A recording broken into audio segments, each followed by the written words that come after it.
Entre gritos y basura arrojada por unos pocos manifestantes, Maynor Motto, elegido por el Colegio de Abogados y Notarios de Guatemala para ser magistrado titular de la Corte de Constitucionalidad, abandonó las instalaciones de ese tribunal luego de su segundo intento de ser investido.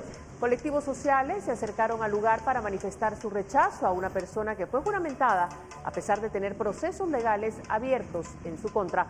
Por otro lado, miembros de la organización Guatemala Inmortal se mantuvieron a su lado en la recepción de la Corte, de donde no logró pasar, sitio que dejó sin siquiera ser recibido por las autoridades.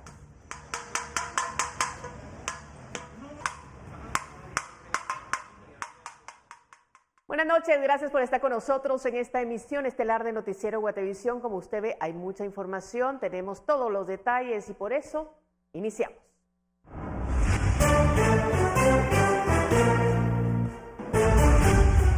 Salud reforma horarios de atención en restaurantes. Podrán operar en horarios normales, pero se mantiene restricción por expendio y consumo de bebidas alcohólicas.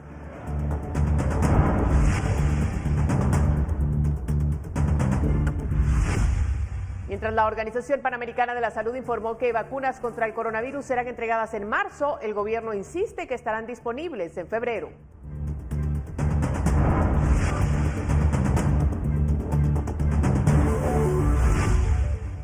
Maynor Motto acude a la Corte de Constitucionalidad, pero aún no es investido como magistrado titular. El Departamento de Estado de Estados Unidos critica la designación. Señoras y señores, son los ganadores. Industria licorera quetzalteca gana esta noche el reconocimiento a exportador del año 2020.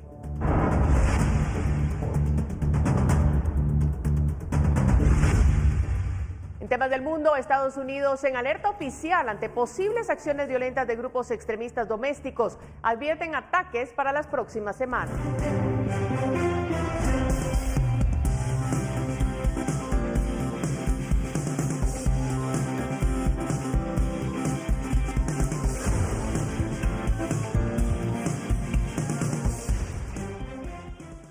El ministro de Finanzas, Álvaro González Richie, hizo énfasis en que se hará una readecuación del presupuesto 2021 por 13.388 millones de quetzales, pero que asegura fondos para la vacunación, reactivación económica y reconstrucción del país por el paso de los eventos climáticos ETA e IOTA. La readecuación dejó el gasto en 94.354 millones de quetzales, con 61.879.1 millones para funcionamiento, 17.863 millones en inversión y 14.611 millones en pago de deuda. Internamente vamos a hacer una readecuación con el objeto de poder comenzar a ejecutar de una manera más ordenada. Estamos totalmente claros que el Ejecutivo no puede usurpar las funciones del Congreso de cambiar el techo legal del presupuesto de 107.000 millones, pero tampoco nosotros podemos comenzar a ejecutar sobre un techo que es inexistente. ¿Inexistente en qué sentido? En que casi 14.000 millones de esos 107.000 millones no tienen fuente de financiamiento. En otras cosas, ante los ojos de la comunidad internacional, Guatemala es uno de los países que más ha visto dañada su reputación en materia de la lucha contra la corrupción. Así lo señala el informe de la ONG Transparencia Internacional. El miércoles último, la organización Transparencia Internacional, TI, publicó la actualización del Índice de Percepción de la Corrupción, en el que Guatemala figura como uno de los países que más han caído. Para elaborar este informe, recogen la opinión de diversos organismos e instituciones sobre el sector público de 180 países y otorgan una calificación que va desde 0 para las naciones más corruptas hasta 100 para las más íntegras. En el caso de Guatemala, que ha perdido 8 puntos desde el 2012, la calificación es de 25 y se ubica en el puesto 149. Según Luciana Torchiaro, responsable regional de TI para América Latina, factores como la salida de la Comisión Internacional contra la Impunidad CICIG en 2019 y la gestión opaca del gobierno durante la pandemia han manchado la percepción que hay sobre el país en su lucha contra la corrupción. Venezuela, Estados Unidos y varios países de Centroamérica son percibidos como cada vez más corruptos. En contraste con ello, destacan Uruguay y Chile, que se mantienen desde el 2012 como los mejor calificados del continente con 71 y 67 puntos respectivamente. También resalta el trabajo de Perú, que ha mejorado notablemente gracias a la aprobación de una ley que impide a los condenados por corrupción acceder a cargos públicos y otra que mejora la transparencia en las finanzas públicas. Reportó para Noticiero Guatevisión, Pablo Juárez. Y Minor Motto sigue negando que los señalamientos legales en su contra fueran un impedimento para su juramentación y volvió a asistir a la Corte de Constitucionalidad para intentar ser investido. Además de las dudas jurídicas existentes, el Departamento de Estado de Estados Unidos emitió un comunicado en el que duda de la integridad de la CC en caso de que Motto asuma. Prácticamente solo es que me abrieran las puertas y me indicaran cuál era mi despacho. Pero lejos del despacho se ha mantenido Minor Motto, el juez que el Colegio de Abogados y Notarios de Guatemala eligió para que sea magistrado titular de la Corte de Constitucionalidad. De momento solo ha llegado a la recepción de dicho tribunal. Solo se me indicó que debería esperar aquí en recepción precisamente la instrucción o el procedimiento. Ignoro a qué se refiere eso porque evidentemente ya tienen conocimiento de parte del Pleno del Congreso de la República de Guatemala de la juramentación. La documentación ya está aquí. Porque antes de que el Congreso de la República lo juramentara, había abiertos en su contra 6 procesos legales que lo habrían hecho inviable. Sin embargo, él da otra interpretación. Recuerde que son antejuicios. Todavía está pendiente de discutir precisamente por parte de la Corte Suprema de Justicia su admisión o no, y todavía podría haber una investigación con respecto a ello. Eso del legal no afecta lo que es precisamente mi continuidad de desarrollo profesional y asumir a la magistratura. El Tribunal Electoral analizó que se cumplían los requisitos que exige la Constitución, conforme a la convocatoria también, y en ese contexto quedé inscrito. 3 días después nadie planteó nada con relación a esos aspectos. Las impugnaciones que se presentaron por algunos entes jurídicos de representación por el Ministerio Público y pues por algunas otras personas interesadas, inclusive no son agremiados, no son candidatos, no son fiscales, no forman parte del proyecto gremial. El Ministerio Público, a través de la Fiscalía Especial contra la Impunidad, presentó un recurso de apelación ante la propia CC contra el amparo que permitió la juramentación de Motto. Si lo están haciendo como interés personal o en representación de alguien, o evidentemente como institución, si la ley se los faculta, esperemos que lo realicen conforme a los procedimientos. Desde Estados Unidos también se ha tocado la elección de Motto, pero él se desmarca diciendo que no ha visto su nombre en ningún comunicado. ¿Qué opina usted de la soberanía? Ellos tendrán las razones de por qué se han de pronunciar, no sé si es en mi caso. No veo mi nombre ahí, no sé si es en mi caso. Yo estoy conforme a la soberanía de Guatemala, conforme a la Constitución. Yo respeto los demás países, respeto sus orden jurídico, su Constitución, sus autoridades, y lo mismo esperaría recíprocamente. Tras lo que salió un comunicado del Departamento de Estado de aquel país, uno de mayor contundencia. Seguimos detenidamente el intento del Congreso de Guatemala de oficializar a una persona con serias acusaciones en su contra como magistrado de la Corte de Constitucionalidad, las cuales incluyen señalamientos de obstrucción de la justicia en favor de Gustavo Alejos. Esto cuestiona la integridad de la mayor Corte de Guatemala. Tal vínculo con el privado de libertad Gustavo Alejos corresponde al caso Comisiones Paralelas 2020. Gustavo Alejos convirtió la sala de ginecología del hospital donde evitaba la prisión preventiva en un centro de negociaciones de las más altas cortes del país. La FESI pidió que se le retirara la inmunidad por intentar asumir arbitrariamente la investigación sobre los candidatos a magistrados para las Cortes Suprema de Justicia y de Apelaciones que sostuvieron reuniones con Alejos. Además, Motto fue captado en reunión con Juan Carlos Borrallo, abogado de Gustavo Alejos. Antes, en 2017, el MP ya había pedido el despojo de inmunidad a Motto por prevaricato, luego de decidir no enviar a juicio a 9 implicados en el caso Bufete de la Impunidad. Con imágenes de Juan Diego González y Byron García, reportó para Noticiero Guatevisión, Felipe Garrán. Bueno, y para analizar la juramentación de Minor Motto, contactamos a Ovidio Orellana, él es presidente del Colegio de Abogados y Notarios de Guatemala. Muy buenas noches, gracias por estar con nosotros.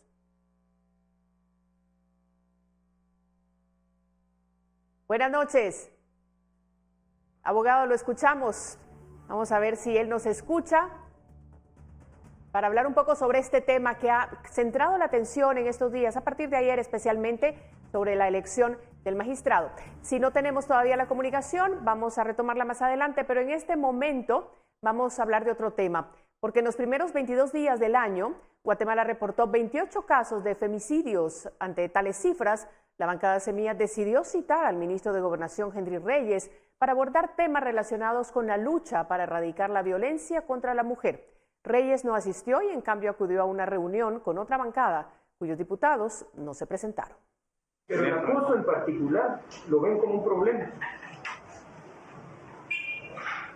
No. Esa fue la respuesta del subdirector de la Policía Nacional Civil en una citación en la que precisamente la ola de violencia que se ha incrementado en contra de las mujeres sigue cobrando víctimas fatales y en la pandemia, es la pandemia de la que nadie quiere hacerse cargo, ¿verdad?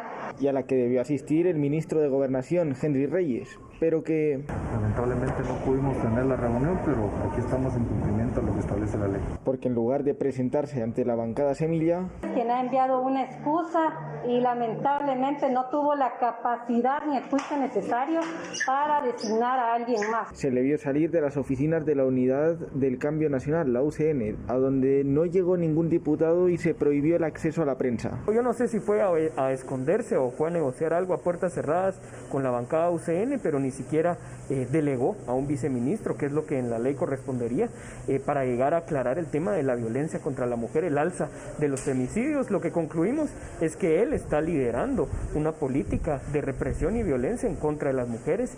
A su salida sí habló. Si bien es cierto, lamentamos los hechos que están suscitando, pero Policía Nacional Civil ha dado respuesta contundente a dichos hechos con las capturas. Esto en un momento en el que en los primeros 22 días del año se registraron 28 casos de feminicidio en el país. Reyes está siendo interpelado en el Pleno, pero tras 4 sesiones no han logrado formularle siquiera la primera pregunta básica. Con imágenes de José Castro, reportó para Noticiero Batevisión, Felipe Garrán. Bueno, eso en el Congreso, pero ahora vamos a retomar ese enlace que teníamos con el señor Ovidio Orellana, presidente del Colegio de Abogados y Notarios de Guatemala, para hablar sobre este tema que ha llamado tanto la atención, la elección de Maynor Moto para la Corte de Constitucionalidad. Buenas noches, gracias por estar con nosotros. Muchas gracias, María Luisa. Pido disculpas ahí, pero tengo problemas con el internet, así que por la vía telefónica, pues estoy en este momento conversando con ustedes. Bueno, estamos ahorita pendientes de que la Corte de Constitucionalidad resuelva las acciones que se promovieron y pidiéndole también a la Corte que resuelva a la brevedad. ¿Por qué razón? Porque hay una incertidumbre en este momento y pedir que lo que decida la Corte, ya sea otorgando o no el amparo provisional, pues que lo decida y que se respete la decisión que la Corte asuma para que de esa forma esa incertidumbre de que pueda tomar posesión o no el magistrado electo, pues se defina a la brevedad.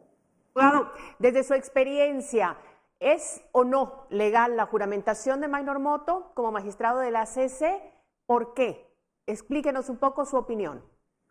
Muchas gracias. Pues comentarle que en este momento ese tema, como otros que se han estado mencionando en los distintos medios y redes sociales, corresponde decidirlo a la Corte por cuestiones precisamente de que ya está judicializado el tema. Optaría por esperar mejor que la Corte se pronuncie sobre ello y decida si otorga o no el amparo provisional y resuelva las situaciones que ya están planteadas en la Corte para viabilizar o no esa toma de posesión que está pendiente. Claro, entendemos que hay un camino a seguir, pero ustedes como Junta Directiva decidieron que no se enviara el acta y un amparo lo permitió. Este amparo lo solicitó el propio Maynor Moto. ¿Qué nos puede comentar sobre eso? ¿Es correcto, es legal? Bueno, Junta Directiva resolvió en su oportunidad devolver precisamente al Tribunal Electoral la certificación que ellos mismos remitieron a Junta Directiva porque adolecía de varias deficiencias a juicio de la Junta Directiva.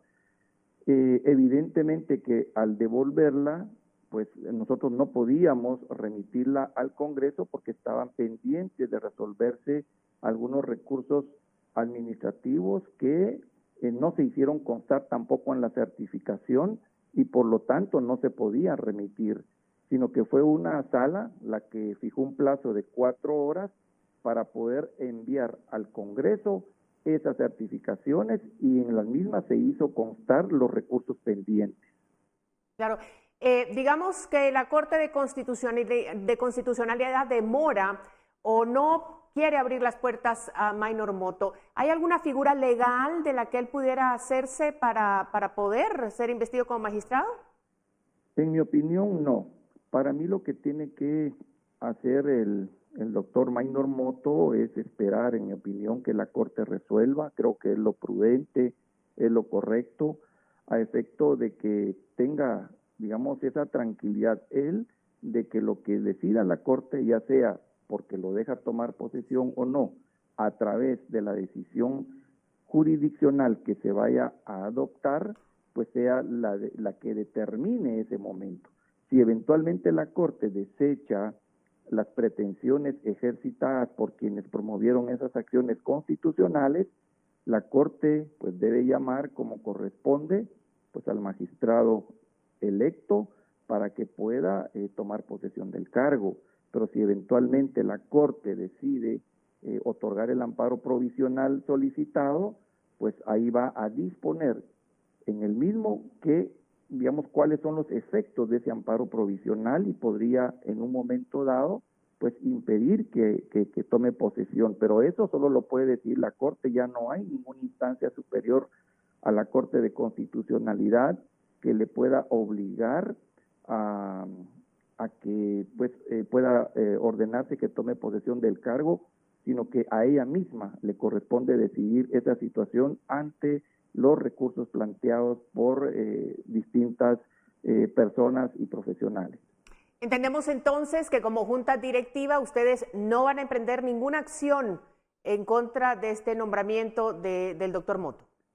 Nosotros presentamos como junta directiva la apelación de la decisión asumida por las instancias judiciales que han ordenado precisamente a través de los amparos provisionales que se vayan dando ciertos pasos que ustedes como medios han seguido muy bien y también están pendientes de ser resueltos por la Corte. Sí, se han impugnado las decisiones asumidas por las salas que han estado interviniendo en el conocimiento de asuntos constitucionales y que son las que nos han obligado a poder realizar ciertos actos a los cuales pues no estamos conformes y sí se ha impugnado, y dentro de esas acciones están los recursos de apelación presentados por el colegio.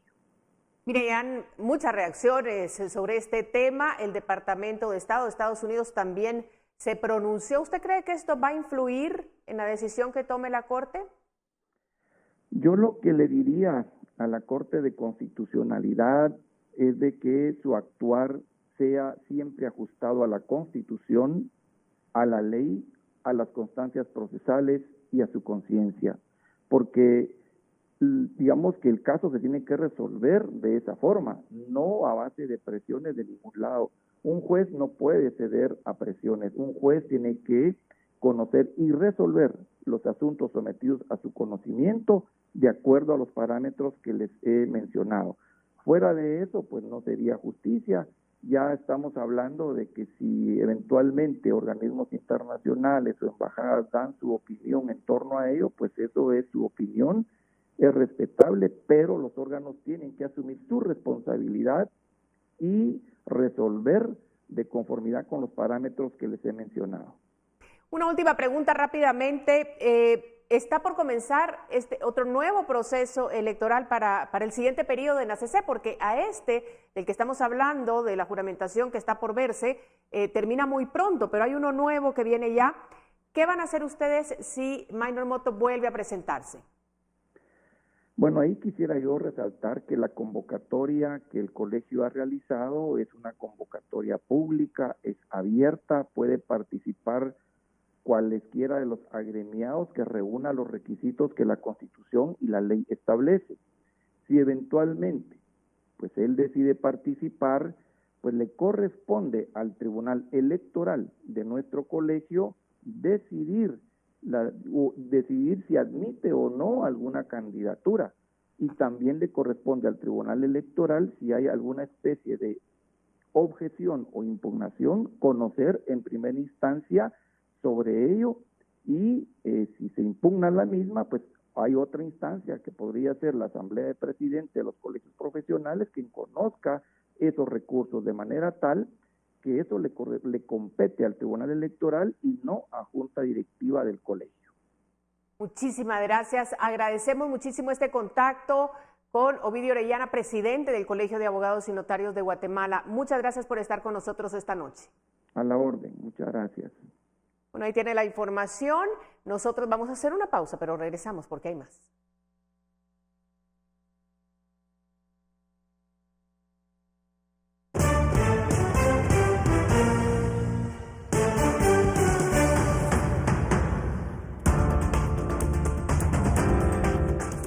La OPS tiene una fecha para envío de vacunas contra el coronavirus, pero Salud insiste que llegarán antes. ¿Qué detalles surgieron este día por este tema cuando regresemos?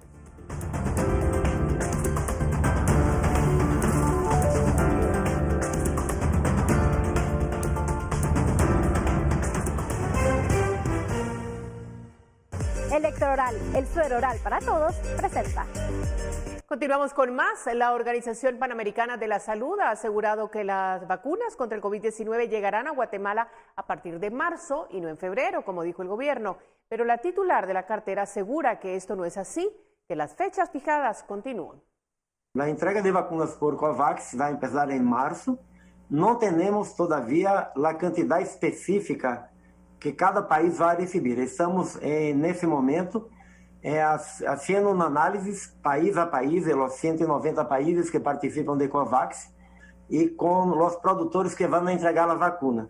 Probable que vamos a empezar con las vacunas de Pfizer y de AstraZeneca. Esta fue la declaración que dio este miércoles 27 de enero el subdirector de la Organización Panamericana de la Salud respecto a cuándo las vacunas del sistema COVAX podrían llegar a países como Guatemala, y señala que aún no se ha definido la cantidad que estarían recibiendo. Sin embargo, el Ministerio de Salud, en una conferencia de prensa este día, ha sostenido que las vacunas vendrán a finales de febrero. Tenemos información por escrito que nos han prometido que tenemos vacuna a final del mes de febrero. Esa es la notificación que nosotros tenemos.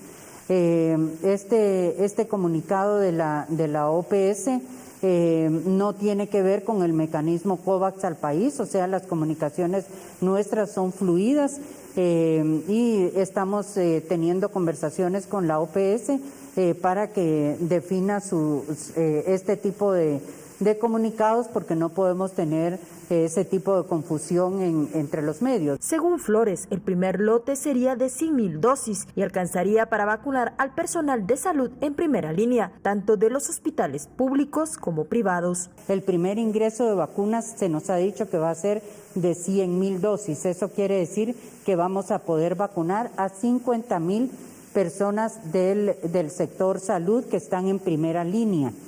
Y aquí hablo del sector salud porque, como ustedes bien saben, la empresa privada no va a tener opción de poder comprar en este momento, y hemos tenido pláticas con ellos para tener también un estimado del personal de salud. El resto de dosis que vayan llegando al país serán distribuidos en 4 fases, donde únicamente no se tiene contemplado vacunar a las mujeres embarazadas y menores de 18 años, hasta que haya disponibilidad de estudios científicos que respalden la seguridad de la vacuna en estos grupos. Con imágenes de Fernando Cabrera, reportó para Noticiero Guatevisión, Andrea Domínguez. Mire, este jueves Salud reportó 799 casos nuevos de coronavirus. En total se registran 157.595 desde el inicio de la pandemia. Además, confirman la muerte de 30 pacientes más, con lo que la cifra en todo el país es de 5.543 decesos. La cantidad de casos recuperados estimados es de 142.320. Finalmente, los casos activos estimados son de 9.732. Y se efectuaron 5.957 pruebas en las últimas horas para detectar posibles contagios de COVID-19. La actualización corresponde al 27 de enero, desde las 0 hasta las 23 horas con 59 minutos. Continuamos. Electroral, el suero oral para todos, presentó. Y vamos a más información. La Universidad de San Carlos envió una carta al comité organizador del Premio Nobel de la Paz para postular al contingente internacional de médicos cubanos, Henry Reviv, el cual se especializa en situaciones de desastres y crisis sanitarias como epidemias. En su petición, la Casa de Estudios resalta que hasta agosto del 2020, el contingente humanitario ha asistido a más de 45 naciones, brindando atención médica a unos 4 millones de personas, organizaciones solidarias en Europa, parlamentarios, belgas, escritores, artistas y funcionarios públicos de todo el mundo se han manifestado de forma similar.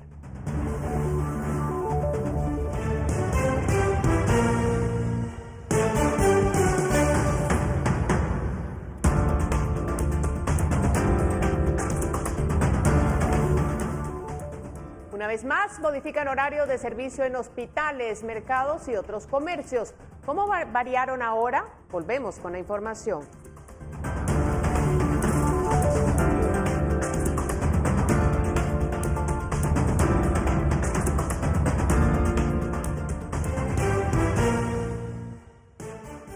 Y este jueves 28 de enero, el Ministerio de Salud publicó en el Diario de Centroamérica el Acuerdo Ministerial 13-2021, en el que reforma disposiciones que había dictado en el Acuerdo 8-2021, con relación a las disposiciones obligatorias para la contención y prevención del incremento de contagios de COVID-19 a nivel nacional.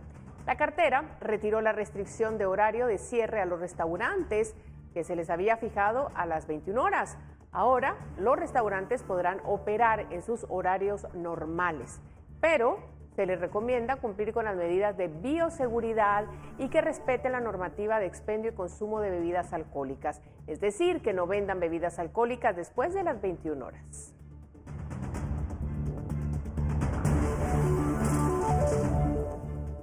Bueno, y si quedó alguna duda respecto a los horarios vigentes, le invito a prestar mucha atención. Los supermercados, tiendas de conveniencia y las tiendas de barrio, como tradicionalmente se les conoce, no tienen hora de apertura definida, pero su cierre ahora es a las 7 de la noche. Los centros comerciales, plazas comerciales y sus similares tampoco tienen hora de apertura fijada, pero todos deberán cerrar sus puertas a las 19 horas y continuar cumpliendo con el aforo limitado. Los bares o expendios de bebidas alcohólicas fuera de centros comerciales cierran a las 21 horas. Y como usted ya escuchó, la reforma que hizo la cartera de salud ahora establece que los restaurantes fuera de centros comerciales no tendrán horario de cierre.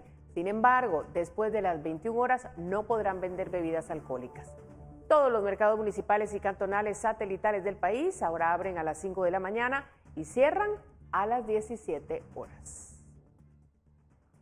Bueno, y ahí están los datos. Entonces, nosotros continuamos informando en Noticiero Guatevisión. El Ministerio de Salud este día también detalló la cantidad de personal que labora en el sistema que ha resultado contagiado con coronavirus y resaltan que ya 56 personas del área de salud han fallecido.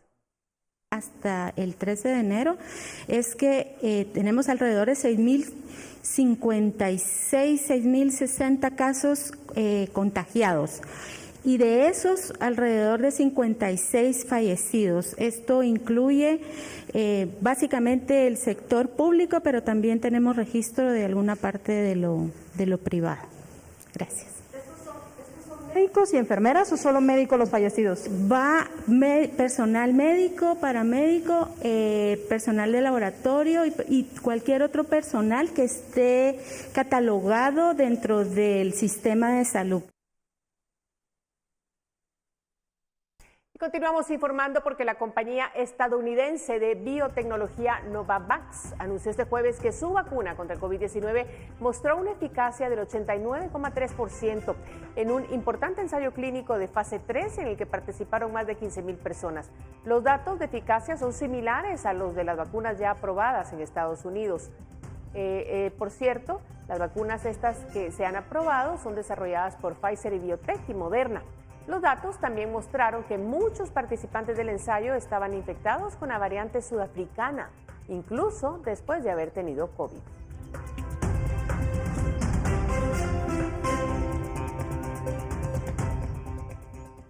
Y el Ministerio de Salud cada día está más preocupado debido al incremento en la ocupación de camas para pacientes en estado crítico de los hospitales del país, pues ya 4 de ellos no cuentan con espacio.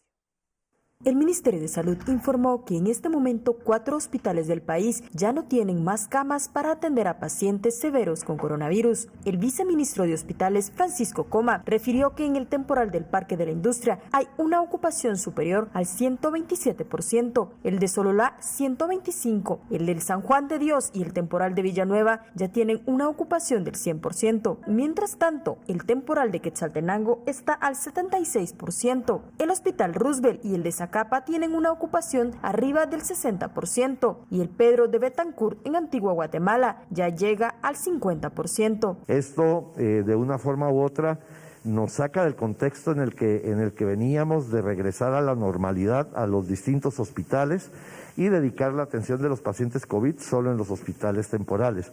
Por el repunte en el número de casos, esta condición hubo que revertirla y por lo tanto solicitamos a los distintos hospitales de la red que volvieran a habilitar todas las camas COVID posibles. El viceministro ha informado que el país en este momento tiene 2.259 camas para atender a pacientes COVID, donde solo 434 son para aquellos que están en estado crítico, pero ahora más de la mitad están ocupadas y solo hay 187 libres. Tenemos en el sistema un total de camas para la atención de pacientes severamente enfermos, que es, como ustedes saben, el que más nos preocupa, de 187 camas disponibles. La semana pasada estábamos hablando de alrededor de un número de solo 160 camas disponibles. Con imágenes de Fernando Cabrera, reportó para Noticiero Guatevisión, Andrea Domínguez.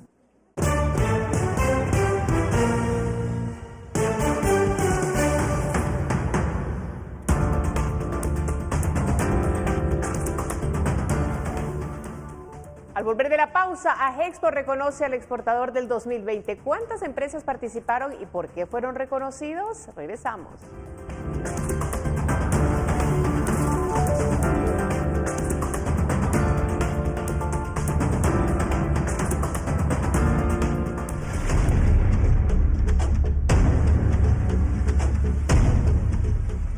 Continuamos con más información. Luego de ser pospuesto a consecuencia de la llegada de la tormenta Iota a Guatemala, hoy AGEXPO realizó la edición número 32 del Galardón Nacional a la Exportación. 2 categorías fueron las premiadas. La primera, que fue la de Reinvención e Innovación, fue ganada por Grupo Génesis, una empresa que se dedica a desarrollar productos químicos especializados en limpieza y desinfección. Por otro lado, el ganador de la categoría de Sostenibilidad Empresarial, Buenas Prácticas y Protocolos fue la industria licorera Quetzalteca, que es productora de ron. Además, esta empresa recibió doble reconocimiento al llevarse el máximo galardón de la noche, que es el del exportador del 2020. Durante la premiación hubo 2 reconocimientos especiales. Uno para Silvia Menéndez, que obtuvo el reconocimiento de Mujer Exportadora del Año, que continuó el legado de la empresa familiar Ya Está. Y el otro fue para Coprecovid, como la institución de apoyo a las exportaciones.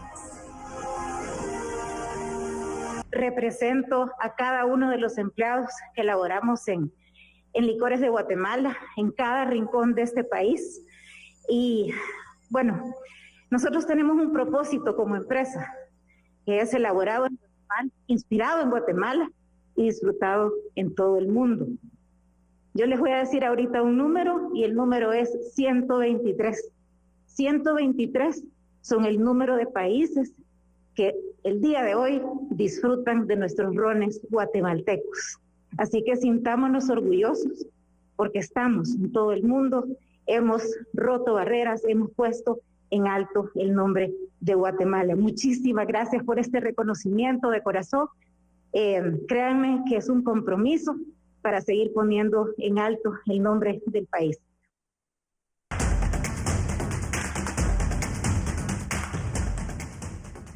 Continuamos con noticias del mundo. Durante la presidencia de Donald Trump, el gobierno federal en Estados Unidos puso trabas al tema del aborto, quitando fondos a organizaciones encargadas de financiar este tipo de procedimientos. Joe Biden firmó este jueves una serie de órdenes ejecutivas para dar marcha con distintas medidas alusivas, sobre todo aquellas que limitaban el apoyo financiero a todo lo que se relacionara con aborto.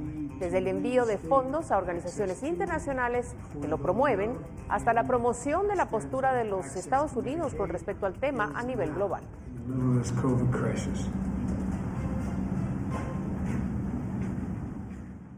Bueno, Estados Unidos se encuentra bajo alerta ante la amenaza de grupos extremistas domésticos que podrían ejecutar actos violentos.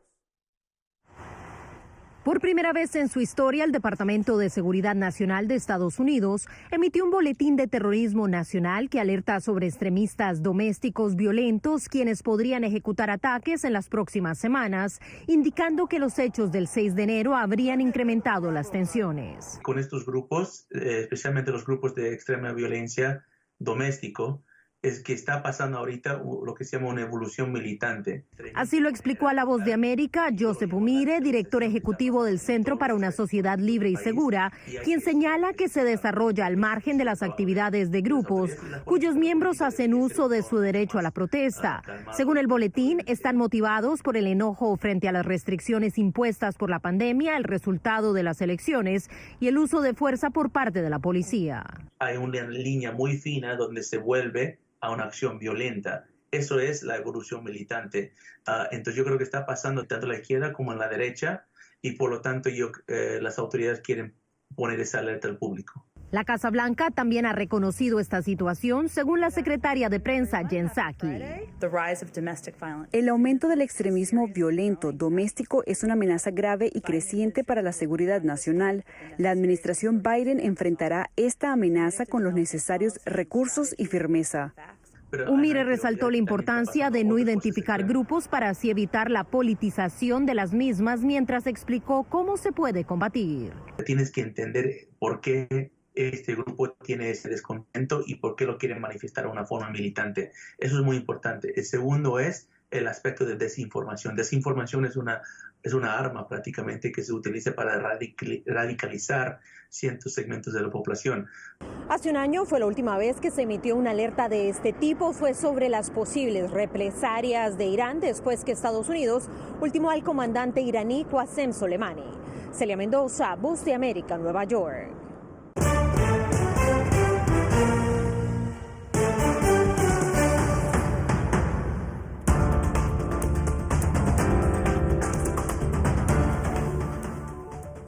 Grupo brinda apoyo a emprendedores, en especial a mujeres y jóvenes. ¿En qué consiste este proyecto? El informe en breve.